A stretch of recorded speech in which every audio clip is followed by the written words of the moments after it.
um espaço onde a alma encontra acolhimento e a verdade encontra voz. Sejam bem-vindas ao Mulheres Curadas Curam, um podcast onde mergulhamos em conversas reais sobre transformação, missão e propósito, com coragem, leveza e profundidade. Comandado por Larissa Topper, terapeuta formada em análise sistêmica e constelação familiar, mentora de terapeutas e criadora do Versalhes. É a formação que transforma mulheres em terapeutas especialistas em relacionamentos. Cada episódio é um convite para sua cura e para inspirar outras. Se você sente o chamado de viver com propósito, esse espaço é seu. Porque mulheres curadas curam.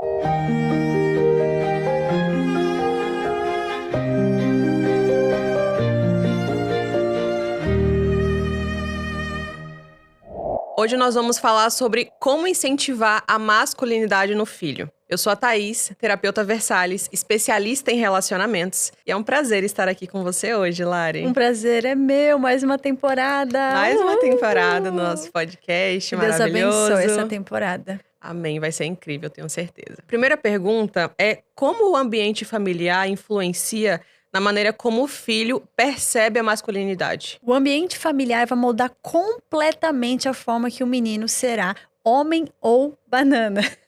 O menino vai ser homem quando ele vê que o pai, primeiro, é um homem de valores, princípios, é um homem que cumpre o que ele fala, é um homem que está alinhado com a palavra de Deus, é um homem que é reto, um com Deus, um com Jesus, ou seja, ele de fato cumpre o que ele fala. Porque o que a gente vê muito? São homens que, amor, eu vou fazer aquilo, não vou fazer, e aí não faz. Amor, pode deixar que eu resolva e não resolve. Então, o menino, para começar, ele vai se inspirar no pai dele. Só que para ele chegar até o pai e conseguir se inspirar no homem que o pai é, ele vai precisar receber permissão da mãe. Se a mãe não dá permissão para ele não vai chegar no pai. Porque tem muita mãe que fala mal do pai. Muita mãe que fala mal do pai. Porque o seu pai não resolveu, porque o seu pai não fez, porque o seu pai não é bom, porque o seu pai me traiu, porque o seu pai é um cachorro, porque o seu pai é isso. Então, a mãe, ela tem a tendência a contaminar totalmente a visão que esse menino vai ter de masculino. Inclusive, eu faço esse trabalho o tempo todo de... Toda vez que o André não tá em casa e eu, sei lá, tô pensando nele, ou o Ari que fala alguma coisa dele, eu falo, porque o papai é bom, porque o papai é justo, porque o papai é forte, porque o papai é homem, e você é homem igual ao papai. Então, se você quer que o seu filho seja um homem masculino, e mais que isso, um homem sério, um homem reto, um homem de Deus, você precisa mostrar pra ele que o exemplo que ele tem é bom. Lari, mas o exemplo não é bom. Bom, então se o exemplo não é bom, mesmo assim, você não pode falar mal do pai dele, porque ele é o pai. E se ele é o pai, ele vai achar então que o pai é bom. Então como é que você cria um ambiente onde você consegue inspirar o homem a ser um homem bom, se ele não é hoje? Você indo para o seu lugar de mulher. Então percebe que é um quebra-cabeça? Mulheres nos seus papéis femininos, homens nos seus papéis masculinos, um incentivando e elogiando o outro na frente dos filhos. Interessante até pelo que você falou, né? Ele é metade o pai e metade a mãe. Se eu falo mal do pai pro filho, eu falo mal de metade de você, metade do filho, né? Sim. E aí o filho, ele entende isso. Sim. É isso? Com certeza. Inclusive, também tem muitas... Eu tenho uma paciente minha que ela tem um pai muito ruim. Mas muito ruim. Pra começar, se você tem um pai ruim, como que você vai olhar pros homens de forma positiva? É difícil, né? Como é que eu faço esse trabalho? Para começar entendendo que o seu pai não é ruim à toa. Ele é ruim porque ele veio de um ambiente traumático, problemático, onde ele de fato se quebrou. Quando o homem se quebra, ele tem dificuldade de olhar para você. Um homem, uma mulher. Então os pais, eles estão quebrados. E como eles estão quebrados, a visão é embaçada. É como um vidro quebrado. Quando eu tô quebrada, eu olho pro meu filho, eu não tô vendo ele. Eu tô vendo todo aquele embaraço, né? Toda aquela coisa que é confusa, que é estranha. Então ele não tá vendo você, ele tá vendo o reflexo dele. E de todas as dores que ele tem. E de tudo que falta nele. Então ele não vai conseguir te entregar aquilo que você espera dele. Então esse é um primeiro ponto. Então como é que eu posso ter uma boa relação com um pai que não é bom pra mim? Você vai entender que o pai é lá no céu. É começar entendendo isso, que o seu pai é lá no céu. Ele é o seu pai. E ele é perfeito, a vontade dele é perfeita, é agradável. Você é filha dele, então não tem nada de errado com você. Você percebe? Então esse é o ponto. O mundo, ele tem coisas ruins. Ele tem maldade, mas a maldade não vem de Deus, ela vem do homem. Porque o homem peca, o homem, ele tem desafios, ele é tentado pelo diabo o tempo todo. Mas quando ele tá alinhado com Deus, quando a gente lembra que nós somos filhos de Deus e nos conectamos com o Espírito Santo, fica muito mais fácil. Porque o amor eu já tenho. Não tô buscando um pai quebrado. Porque o meu pai lá no céu, ele é puro e limpo, entende? Então eu olho pra esse pai, inclusive, com mais compaixão. É muito mais fácil você acessar um pai que foi muito ruim pra você quando você acessa Deus. Faz sentido? Faz muito sentido. A conexão com Deus que nos ajuda a ter essa empatia, até não tomar as dores, né? Mas entender, meu pai, ele é dessa forma por algum motivo. Algo aconteceu, como você falou, para que ele chegasse até onde chegou hoje de uma forma quebrada. Total. Tanto que tem várias pacientes com esses problemas. Imagino que você também tenha várias com esses casos. Eu tenho várias para dar de exemplo de que o pai, ele era uma pessoa terrível. Daquelas que ateou fogo na casa da família. Daquelas que andava armado para assustar os filhos. Daqueles que tacava os filhos pro quintal. Pegava simplesmente e tacava para fora da casa. Tem exemplos terríveis, mas você vai ver o pai dessa pessoa. Meu Deus. O diabo em pessoa. De espancar, açoitar, abusar o filho. E aí, quando ele vai entregar, ele entrega coisas ruins. Mas ele já segura bastante. Porque uma pessoa que tá quebrada, tá doente, pensa, pra eu andar em linha reta, se eu tô com uma visão embaçada, é um pouco difícil, por mais que eu te ame. Por mais que você seja tudo pra mim. Ontem eu tava conversando com uma paciente também, e ela falou, mas não sei por que o meu marido não consegue ser provedor, não consegue ser masculino. Eu dou o conselho, eu falo com ele e ele não muda. Eu falei pra ela, se ele ficasse te dando um conselho todo dia sobre não procrastinar, você mesmo assim não procrastinaria? Se ele fosse teu coach de não procrastinação? Acho que não, porque é difícil pra mim não procrastinar. Então percebe? Pra ela é difícil não procrastinar. Significa que ela não ama o marido? Se ele vir falar pra ela, faz assim, faz assado. Não, significa que nas minhas incapacidades, nas minhas feridas, eu não dou conta de ouvir o que você tá falando. Não é porque eu não te amo. É porque eu tô ferido. Por isso que cada um é responsável pela própria cura.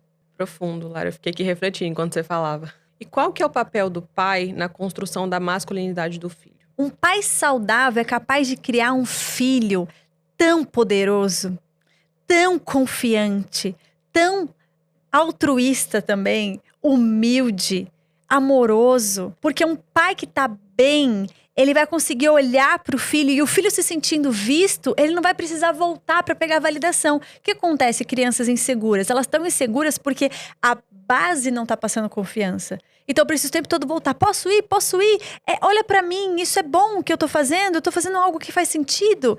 Então a base, ela é instável. Então a criança fica toda hora com medo de cair também. Agora, quando a base é sólida, eu vejo pelo meu filho. Ele nem olha pra trás. Ele é confiante. Todas as pessoas falam, nossa, como seu filho é confiante. Como ele fala bem, como ele é articulado. Ele não tem medo de nada, ele fala com todo mundo. E eu fico, caramba, é verdade, né? Ele mal me solicita, ele mal solicita o pai dele. Porque ele sabe que não importa o que aconteça.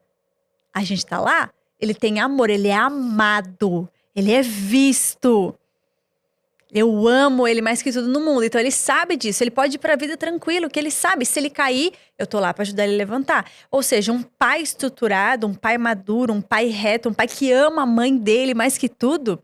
Meu Deus, é a fórmula de um ser humano saudável. Eu tive o privilégio de conhecer o Ari, que é realmente isso. Ele é tão amável, ele é tão corajoso, ele é comunicativo e fala. E é tão importante ver esse amor que vocês dão pra ele, essa segurança que vocês passam de validar. Nos stories, vocês já devem ter visto a Lari falando. O Ari que é... Aí ele completa. Inteligente. Muito lindo. Sim, agora eu falo, o Ari que é, ele fala, é fofinho. O Ari que é forte. O pai dele fica falando que eles são homens fortes. A gente é homem, a gente é forte. Mas tudo que você coloca na cabeça dos seus filhos, você vai conhecer... os frutos pela semente, né? Então, qual é você? Como é que você tá? O que você tá passando para os seus filhos? Ontem a gente teve uma sessão de terapia com uma outra cliente e ela dizia assim, ai, meu filho, Lari, escuta isso. Se você acha que o seu filho é o problema, escuta o que eu vou te falar agora.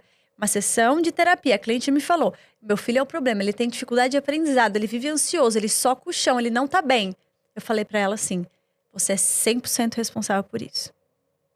Você e seu marido são 100% 100% responsáveis por isso. Isso te ajuda ou te assusta? Porque pra mim, eu ia ficar feliz. Porque tá nas minhas mãos eu pegar essa criança através da minha cura pessoal, ajudar ela. Porque uma criança que vê pais gritando, pais descontrolados, uma mãe cansada, com cara de que tá depressiva, o tempo todo ansiosa, aquela criança vai viver em pânico. Ela não vai conseguir se concentrar em nada, porque ela está em perigo. Então, quer filhos saudáveis? Olha para sua cura, olha para o seu comportamento, olha para o clima que você está gerando na sua casa. Porque o clima muda tudo. Então, isso é muito importante da gente entender. O quão importante é você ser uma mulher curada para entregar uma criação melhor para os seus filhos, né? Eles terem uma visão de uma mulher curada, de um pai curado, de pais funcionais, que podem entregar ali o melhor de si. Claro que não uma criação perfeita nunca será, mas dar o seu melhor ali e poder incentivar o seu filho a ser melhor também. Totalmente. Diferente seria se você fosse uma mulher machucada e acabaria projetando isso no seu filho e entregaria uma criação tão disfuncional, tão difícil para ele. Como a gente vê tantos exemplos das suas pacientes, das minhas também, que tiveram pais tão difíceis, mães tão difíceis, e quanto que isso impacta na vida de um filho. Quanto que isso faz com que eles cresçam com uma imagem distorcida de homem e de mulher. Porque foi o referencial que eles tiveram em casa. Sim. E o bom é que existe cura. Que coisa boa, que maravilha se as pessoas entendessem isso. Que maravilha, existe cura. Existe uma vida melhor pra você. Mas você precisa decidir que você não é um projeto falido. Que as pessoas, muitas delas decidiram que são projetos falidos. Ah, não, eu não dou certo, eu não consigo, não dou conta. Eu sempre falo, se você decidiu, então não tem mais o que fazer aqui. Então não tem como te dar terapia. Se você decidiu que você é um projeto falido, que nada dá certo com você, então, sinto muito. Né? Então, essa é uma coisa muito importante da gente entender. Que se você quer ser algo diferente na sua vida, se você quer ser algo que você não recebeu, aprenda a dizer pro mundo: eu sou um projeto em evolução, eu vou chegar lá, eu dou conta, eu tenho Deus e Deus estará comigo. Mas se você decidir que você é um fracasso, não há nada que ninguém faça por você, não é? Total, isso é muito importante de ser falado, porque tem muitas pacientes que chegam na postura da vítima e eu quero ficar aqui na vítima, não quero resolver. Então, a terapia não vai te ajudar. Não. Porque o terapeuta vai te entregar ali os 50%, vai entregar um método validado que vai te ajudar, mas a decisão de mudar a própria vida vem dela. Sim. Vem de você. E se você não decidir mudar a sua vida, você vai passar o resto da vida fazendo terapia, como tem muitas pessoas que fazem terapia há anos, toda semana, e não evolui, não muda. Por quê? Porque é uma decisão. Eu preciso decidir aplicar esse método que a terapeuta está me entregando na minha própria vida e transformar a minha própria vida. Eu sou a única responsável por mudar a minha vida. Não posso confiar 100%. Vai, terapeuta, faz aí por mim, não. A gente não dá conta de fazer. Muitas vezes, a culpa é do terapeuta quando isso acontece. Quando um cliente vem, fica te sugando por anos a fio, é que porque você quer ser mamãe e papai do cliente. É porque você tá errada no seu papel de terapeuta. E tem muita terapeuta que quer ser papai e mamãe do cliente porque quer ser amada, quer ser vista, quer cuidar, tudo que ela não recebeu na infância. Aí ela fica anos com um cliente que reclama do mesmo problema e sempre diz que não consegue, ela fica lá, e é verdade, porque ela tem medo de perder o cliente, porque ela acha que ela não consegue fazer nada por aquele cliente, porque ela acha que ela não pode colocar limites, porque ela se coloca numa posição que não é dela. Então, se as suas clientes não saem do lugar há anos, a culpa muitas vezes é sua. Total, e tem muitos clientes que projetam a mãe no terapeuta e o terapeuta permite. Total. Tem muitas pacientes minhas que falam assim, Thaís, o que você acha de tal coisa? Eu falo, não sei, o que você acha? Aí elas ficam... Para elas entenderem que você não consegue, você não pode projetar no terapeuta a responsabilidade de te dizer o que fazer. A gente traz os questionamentos certos para te fazer refletir, né, para você decidir qual caminho você vai e tá tudo certo. Agora, dizer exatamente o que você deve fazer, a gente não faz. A decisão de mudar a sua vida é sua, né? E o que você falou sobre passar anos em terapia porque o problema não é resolvido e continua ali. Total, o terapeuta ele tem muita responsabilidade nisso, além do cliente. Sim, se você chega nas pessoas perguntando o que eu devo fazer, como eu resolvo meus problemas, você tá como uma criancinha com medo, assustada, achando que você vai receber da vida aquilo que seus pais nunca te deram, segurança. Então, Pare de perguntar para os outros o que você deve fazer e comece a pagar os preços pela vida que você deseja viver. Quebre a cara. Vai ser difícil. Ninguém falou que ia ser fácil. Mas se você aprender que a vida é sobre o caminho, sobre a jornada e sobre os desafios diários, tudo vai ficando mais fácil. Então entenda, é muito importante que você possa tomar responsabilidade pela sua vida e encarar as consequências dos seus atos. Para de ligar para a mãe, para de ligar para a irmã, para de ligar para marido, para de ligar para filho. Maior erro que um pai e uma mãe podem fazer é perguntar para o filho o que deve fazer. Filho, o que eu faço? Vou pra direita ou pra esquerda? E o que você acha? Ai, a mamãe não tá bem, filho, dá um beijinho. Então, novamente, eu tô querendo que o meu filho seja meu pai. Eu tô querendo que o marido seja meu pai. Eu tô querendo que o amigo seja meu pai. E isso vai só te colocar numa posição de dependência emocional. E vai te levar pro buraco. Porque o buraco é onde crianças se escondem. Quando tem medo, a gente vai pro buraco e fica quietinho em posição fetal. Adultos vão pra vida. Quer se tornar adulta? Começa a bancar as suas escolhas. E como uma mãe pode incentivar o filho a expressar a emoção sem perder a masculinidade? Já que expressar a emoção é uma coisa feminina, né? Muitas vezes a gente ouve, emoção é coisa de menina, é coisa de mulherzinha, ficar chorando é coisa de mulherzinha. Só que esse é um conceito muito ultrapassado, porque se você suprime as suas emoções, não é à toa que os homens, eles se matam muito mais, se suicidam muito mais do que as mulheres, porque eles vão suprimindo. Quando eles não aguentam mais, eles não contam pra ninguém, eles tiram a própria vida. Então isso é muito triste. Entram em depressão profunda. É importante que os homens masculinos, para ser um bom homem masculino, eu preciso saber lidar com as minhas emoções. Com a raiva, com o medo, com a angústia, com a tristeza. Então, sempre, por exemplo, que o Arik tem algum tipo de reação emocional, ele chora, se taca no chão. O pai dele muitas vezes fala para ele assim, não, filho, deixa, não é nada. Eu falo para ele, calma, vamos deixar ele existir, as emoções dele. Tudo bem ele ficar com raiva. Tá com raiva, filho? Pode ter raiva. Não vai mudar o fato de que você não pode fazer o que você vai fazer. Você não pode pegar a comida, você não pode jogar no chão tal coisa, você não pode, eu não vou te dar desenho. Mas você pode ter raiva por eu não te dar o desenho. Ele chora, ele se incomoda, fala, você quer um abraço? Às vezes ele não quer um abraço. Tudo bem você não querer um abraço. Então é sobre validar as emoções dele. Tudo bem, ok, mas nem sempre é do seu jeito, mas a gente acolhe as emoções da criança. Então isso mostra que a vida, ela é difícil, às vezes é frustrante. Eu posso sentir, mas eu lido com as consequências de não ter. Entende? O papel de uma boa mãe, de uma mãe saudável, é ajudar o filho a lidar com as próprias emoções. E o papel de um homem saudável é ajudar o filho a ir para a vida. São duas coisas diferentes que se complementam. Então esse papel de ajudar o filho a expressar a emoção vem da mãe. Total. A mãe. Porque a mãe é o mundo interno, a mãe é as emoções. A mulher é muito emotiva. E uma mulher que ela aprendeu a gerir as próprias emoções, meu, que é isso? Ela vai longe, ela é uma mulher poderosa, porque ela sabe quando ela pode chorar, quando ela deve falar, quando ela precisa de um tempo para ela entende muito bem o ambiente, ela capta as pessoas, ela consegue te passar amorosidade, ela olha no teu olho, entende o que você tá precisando. É uma mulher que ela, de fato, entende as emoções de todo mundo, inclusive as próprias, e ajuda todo mundo com as próprias emoções, dentro daquilo que lhe cabe. Então, se uma mulher centrada nas próprias emoções conseguir ajudar um filho nas emoções dele, é o melhor dos mundos. Eu só consigo ajudar o Arik com as emoções dele porque eu não tô surtando junto. Tem mãe que tá surtando junto, tá berrando junto, tá gritando junto, tá chorando junto. Vamos ver quem chora mais? Então, esse é o ponto. Por isso que as pessoas precisam muito aprender a gerir as próprias emoções, inclusive as mulheres.